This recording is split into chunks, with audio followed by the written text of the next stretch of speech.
In a time where most states have some form of legalization, Wisconsin finds itself near dead last in the race to legalize.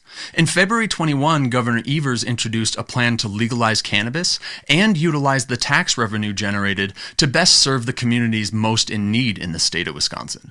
But state leaders in the GOP like Ron Johnson and Robin Vos made sure that this plan would never see the light of day.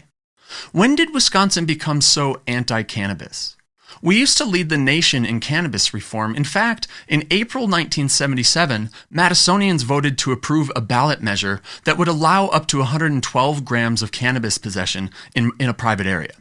If caught in public, offenders would be subject to a $109 fine unless they were using at the direction of a doctor. It was one of the earliest municipal decriminalization votes in the U.S. In November 2020, a new ordinance was passed allowing individuals to possess up to 28 grams of cannabis and freely use it in private or public spaces, with some limitations, as long as you were 18 or older. But to understand Wisconsin's commitment to progressive, forward-thinking ideas, we have to go back even further than that, all the way back to our start. In 1846, when the Wisconsin Territory Legislature convened and formed the first draft of what would become our state constitution, it was considered ultra-progressive compared to other states at the time. It banned commercial banking, gave voting rights to immigrants if they applied for citizenship, gave married women the right to own property, and put the right to vote for Black Americans up to the popular vote.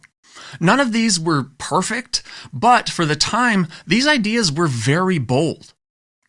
After the original draft of that state constitution was voted down by the popular vote in 1847, the territory legislature reconvened and reworked the first draft into something Wisconsin voters would go on to approve in March of 1848.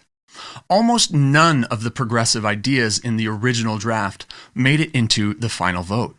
Suffrage was given to white men who were born in the U.S., immigrant men who had declared their intention to become citizens, and natives who had become U.S. citizens.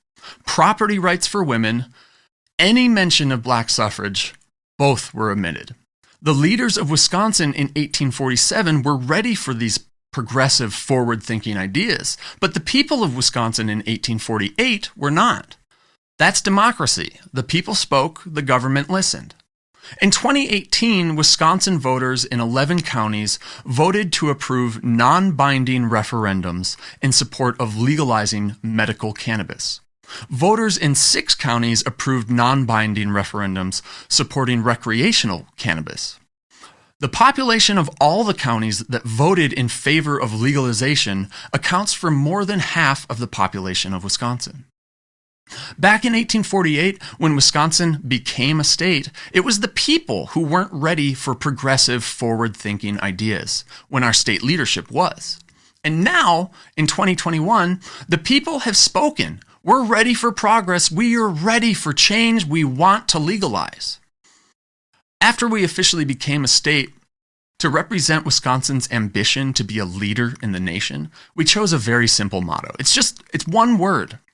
We were founded on the principle that Wisconsin should always be one of the first in the nation. We should always be progressive, and we should always grow in the right direction. We put it up under our name, on our flag, on our official seal. Forward.